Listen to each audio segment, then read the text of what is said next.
Hi everyone, it's Alex, and today I am doing a rare TBR video. I think the last TBR video I did was for the Reading Woman Challenge or Readathon last spring or summer. So this time though, I'm going to commit myself to this mainly because I sort of looked at the books I already want to read and I realized that they all sort of fit in this realm of what I'm calling feel good February. For a lot of people, I know that February is a great time to sort of cozy up with a nice book or maybe with your loved one, but I don't have one. But what really dawned on me to inspire sort of this feel-good readathon or for February is not only alliteration, but also because of last month whenever I read I Might Regret This by Abby Jacobson.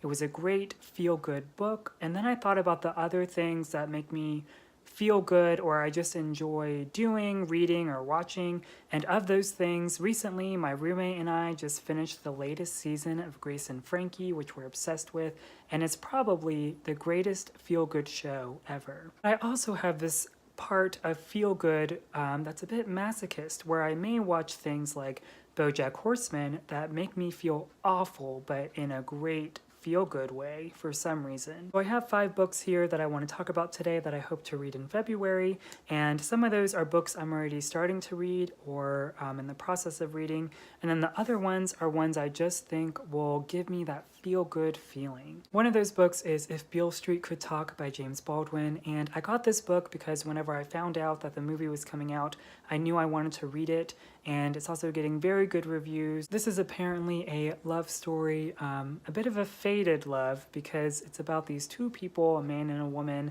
and the man is committed for this crime that he apparently didn't do, I think, and so it's all about this sort of bittersweet love, and love will prevail. I'm only about 10 pages in right now, so I can't really say a lot about it, but yeah, I think I'm gonna really love this one too. Another book I'm currently reading, but also in the very beginning stages of, is What I Loved by Siri Hustvedt. I'm still not really sure what this is about, but the very beginning part of this book is talking about someone finding a letter correspondence between who I think is his wife and a family friend.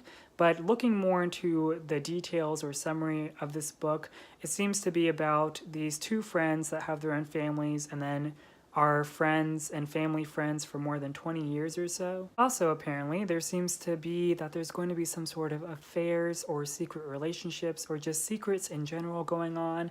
So I hope everyone ends up with who they're supposed to be and that there's not too much drama and that instead it'll just be wholesome, good content. So moving on to things I haven't quite read just yet, one of those books is Meaty by Samantha Irby. I heard about this book because Claire from Claire Reads Books really liked it whenever she read it, but this is a collection of essays that are supposed to be very light and full of humor, which I hope will give me that same feeling I had when I read I Might Regret This by Abby Jacobson. I also think Samantha Irby wrote something called We Are Never Meeting in Real Life, so I've also heard good things about that, so I really look forward to this one, and I hope it'll live up to sort of that nice sort of on and off reading I can do in between these other books this month. The next book is a booktube darling, and that is Convenience Store Woman. Despite all the reviews and positive things I've heard about this book, I'm still not quite sure exactly what it's about. I think it is more slice of life, which is that feel-good nature I'm looking for, so that's good. But I've heard it's just about this woman, plain as day, working at a convenience store for a very long time and how she's okay with that.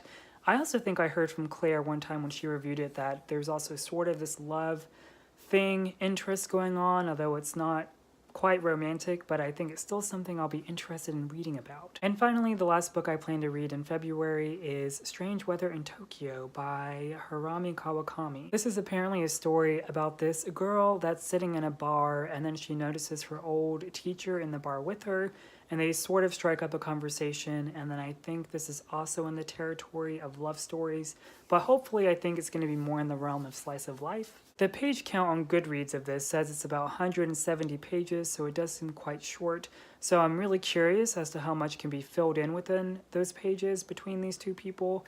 Other than that, I think out of all the books for this month, for February, I don't know exactly what the details of this one are the most mysterious to me, but hopefully it'll be a pleasant, welcome surprise. So those are all the books I plan to read for Feel Good February.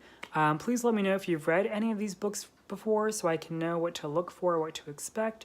And if anyone feels so inclined to fall in love with me at any time, that is welcome as well. As always, thanks for watching, and I'll see you next time.